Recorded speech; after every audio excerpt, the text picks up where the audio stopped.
KTN special focus కి స్వాగతం. కరోనాకి ముందు ప్రపంచమే ఒక పర్యాటక విడుదలగా వర్ధిల్లింది. దర్శనీయ స్థలాలు, ఆధ్యాత్మిక క్షేత్రాలు, బీచ్లు, చారిత్రక ప్రదేశాలు, ప్రకృతి సౌందర్యానికి నెలవైన టూరిస్ట్ స్పాట్లు ఇలా ఎక్కడ చూసినా సందర్శకుల వెల్లువ కనిపించేది. పర్యాటకం అనేది కళాత్మకమైన అభిరుచి. అది ఒక గొప్ప ఆట విడుపు. ఆధునిక జీవితపు ఒత్తిళ్ల నుంచి బయటపడేసే చక్కని ఉపశమనం. అందుకే స్థాయి భేదాలు లేకుండా అందరూ పర్యాటకం వైపు మొగ్గు చూపేవారు. అలాంటి పర్యాటక రంగం ఇప్పుడు కరోనా దెబ్బకి పూర్తిగా లాక్డౌన్ అయింది.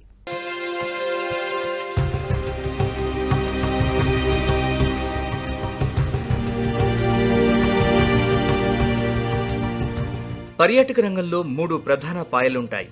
ట్రావెల్, టూరిజం, హాస్పిటాలిటీ అనే 3 అంశాలు ముప్పేట కలిస్తేనే పర్యాటక రంగానికి పరిపూర్ణత అబ్బుతుంది. కరోనా విజృంభణకి ముందు ఈ రంగం కాసుల గలగలలతో కలకళ్లాడింది. కోట్లాది మందికి ఉపాధి కల్పిస్తూ వైభవంగా వర్ధిల్లింది. అలాంటి పర్యాటక రంగం ఇప్పుడు కరోనా పేరు చెప్తే జడుచుకుంటోంది. లాక్డౌన్ దెబ్బకి ఈ రంగం పూర్తిగా కళతప్పిపోయింది.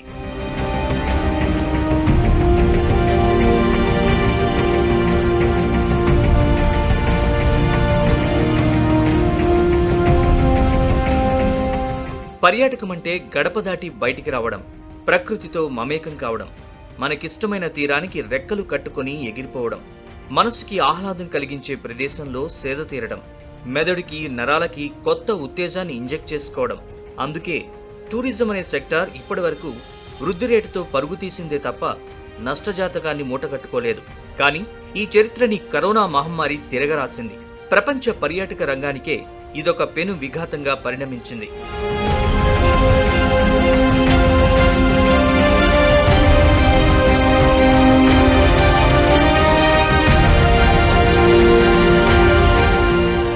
అత్యంత ప్రమాదకారి అయిన కరోనా విజృంభణ మొదలయ్యాక ప్రపంచం గడప దాటడం లేదు. భారతదేశంలోని 130 కోట్ల మంది ప్రజలు క్వారంటైన్లో గడుపుతున్నారు. ఇదొక విపరీత, వినాశకర, విపత్కర పరిణామం. ఇంటి బయటకి అడుగు పెట్టాలంటే జంకే సందర్భం. ఈ సమయంలో ఎవరైనా దూర ప్రయాణాలకు సాహసించినా వీలుగాని స్థితి. పట్టాలపై కదలని రైళ్లు, రోడ్డెక్కమని మొరాయించే బస్సులు, రెక్కలు తెగిన విమానాలు, ప్రైవేట్ వాహనాలపై నిషేధాజ్ఞలు. దీంతో పర్యాటక రంగమే బోసిపోతోంది.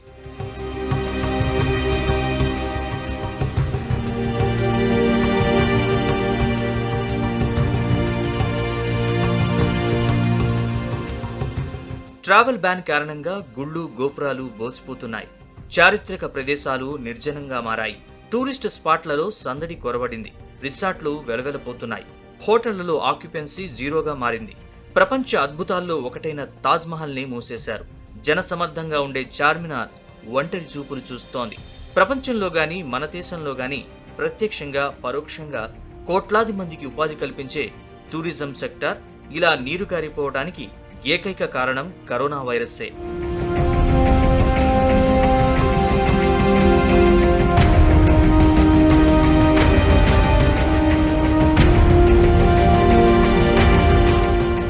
లాక్డౌన్ ప్రకటించిన తర్వాత దేశీయ పర్యాటక, ఆతిథ్య రంగాలు సావుదెబ్బతిన్నాయని ఇండియన్ ఛాంబర్ ఆఫ్ కామర్స్ ఇదివరకే ప్రకటించింది.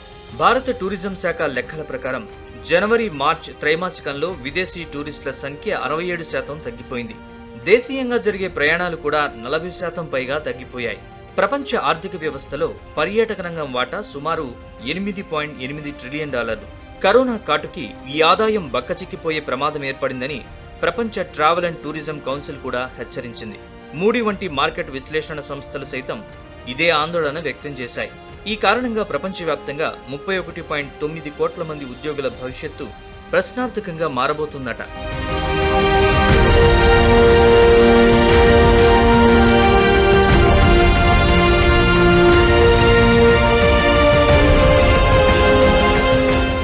దేశీయ టూరిజం, ఆతిథ్య రంగాల్లో ప్రభుత్వ పర్యాటక శాఖతో పాటు ఇతర ప్రైవేట్ కంపెనీలు, సంస్థలు, ట్రావెల్ ఏజెన్సీలు, రిసార్ట్లు, హోటళ్లు వంటివి సేవలందిస్తున్నాయి. కరోనా వల్ల లాక్డౌన్ ప్రకటించడంతో తొలి దెబ్బ వీటిపైనే పడింది. ఫలితంగా ఈ సెక్టార్లో 3.8 కోట్ల మంది ఉపాధి కోల్పోతారని ఆర్థిక సర్వీసులు, వ్యాపార సలహా సంస్థ అయిన KPMC తాజాగా లెక్కకట్టింది. కేంద్ర ప్రభుత్వ నివేదిక ప్రకారం 2018-2019 నాటికి దేశంలో పర్యాటక రంగంపై ఆధారపడి బతుకుతున్న వారి సంఖ్య 8,70,00,000.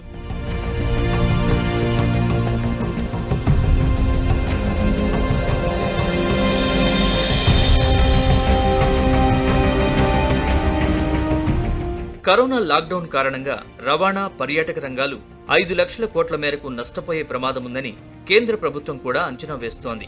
విశ్లేషకుల నోట కూడా ఈ మాటే వినిపిస్తోంది. ట్రావెల్ ఏజెన్సీలకు 1.58 లక్షల కోట్లు నష్టం వాటిల్లొచ్చని కాన్ఫెడరేషన్ ఆఫ్ ఇండియా అంచనా వేసింది. ఆన్లైన్ ట్రావెల్ ఏజెన్సీలకు 4,312 కోట్లు, టూర్ ఆపరేటర్లకు 25,000 కోట్లు, అడ్వెంచర్ టూర్ ఆపరేటర్లకు 19,000 కోట్లు, క్రూయిజ్ టూరిజంకి సుమారు 420 కోట్ల మేర నష్టం సంభవిస్తుందని ఆ సంస్థ చెబుతోంది. పర్యాటకులు పెద్ద ఎత్తున తమ పర్యటనల్ని రద్దు చేసుకోవడంతో టూర్ ఆపరేటర్లు నిండా మునిగారని Indian association of tour operators సైతం వివరించింది.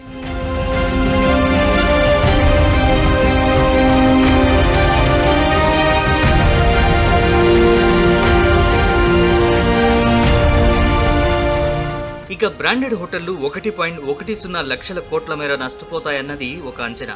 నిజానికి 3 స్టార్, 5 స్టార్ హోటళ్లలో ఎప్పుడు 100% ఆక్యుపెన్సీ ఉండదు. గ్లోబల్ ఈవెంట్స్ వంటివి జరిగితే వీటికి గిరాకీ. సాధారణ రోజుల్లో 60% మాత్రమే ఆక్యుపెన్సీ ఉంటుంది.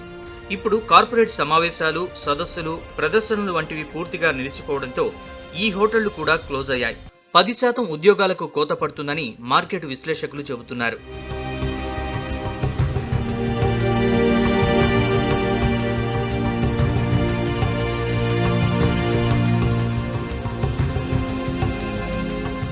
మన దేశంలో టూరిజానికి అక్టోబర్ నుంచి మార్చి వరకు మంచి సీజన్. ఈ సమయంలో విదేశీ టూరిస్టులు బాగా వస్తుంటారు. దేశంలో విద్యా సంస్థలకి వేసవి సెలవులుంటాయి కనుక ఈ సమయంలో డొమెస్టిక్ ట్రావెలర్స్ కూడా పెరుగుతారు. సాధారణంగా మార్చి నుంచి జూన్ 2వ వారం వరకు ప్రజలు సమ్మర్ వెకేషన్స్ కి వెళ్తుంటారు.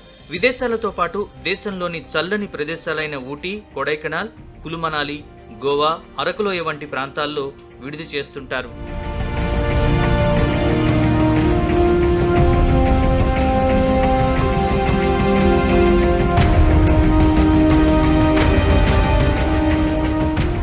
సరిగ్గా జనవరిలోనే కరోనా ప్రకంపనలు మొదలు కావడంతో ప్రపంచవ్యాప్తంగా భయాందోళనలు నెలకొన్నాయి. దేశాల సరిహద్దులు దాటి ఈ వైరస్ విజృంభించడంతో ఒక్కో దేశం ట్రావెల్ బ్యాన్ విధిస్తూ వచ్చాయి. మన దేశంలో మార్చి 3వ వారం నుంచి లాక్డౌన్ అమల్లోకి రావడంతో రాకపోకలు అన్న ప్రసక్తే లేకుండా పోయింది. ఫిబ్రవరిలో మొదలు కావాల్సిన టూరిస్ట్ బుకింగ్లు నిలిచిపోయాయి. ఒకవేళ ఎవరైనా అత్యుత్సాహపరులు కొన్ని నెలల ముందే రిజర్వేషన్లు చేసుకున్నా కరోనా వార్తలు వినగానే ఉన్నపళంగా వాటిని రద్దు చేసుకున్నారు.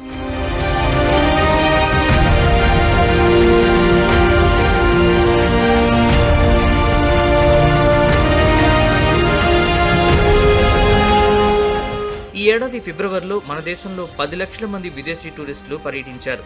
గతేడాది ఫిబ్రవరి నెలతో పోల్చి చూస్తే ఇది 6.6% తక్కువ. లాక్డౌన్ తర్వాత పరిస్థితి ఎప్పటికి చక్కబడుతుందో తెలియడం లేదు. కరోనా కారణంగా వచ్చే 12 నుంచి 18 నెలల పాటు పర్యాటక రంగానికి తీవ్ర నష్టాలు తప్పవన్నది నిపుణుల అభిప్రాయం.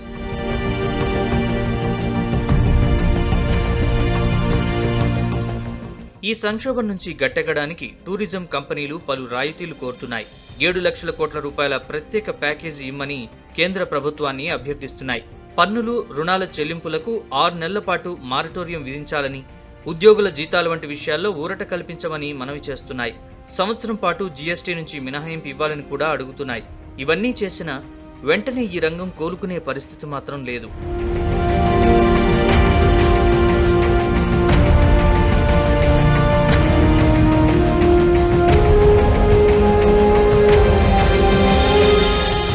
కరోనా వల్ల ఏర్పడిన భయం వర్ణనాతీతం.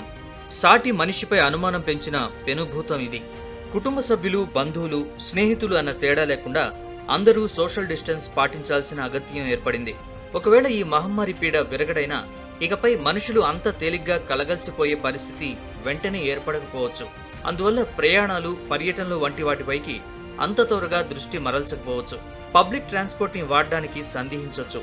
ఇలాంటి వాతావరణంలో సమీప కాలంలో పర్యాటక రంగం గాడిన పడుతుందని భావించలేం. దీనికి తోడు ఎకానమీ దెబ్బతినడంతో ఆ ప్రభావం కూడా ప్రజల జీవితాలపై పడుతుంది. ఖర్చు తగ్గించుకుని పొదుపు పాటించాలన్న భావన పెరగొచ్చు. ప్రపంచవ్యాప్తంగా బిజినెస్ యాక్టివిటీస్ బాగా పుంజుకున్నప్పుడే తిరిగి ట్రావెల్ అండ్ టూరిజం రంగాలకి పూర్వ వైభవం వస్తుంది. అంతవరకు కటకటలు తప్పవు మరి.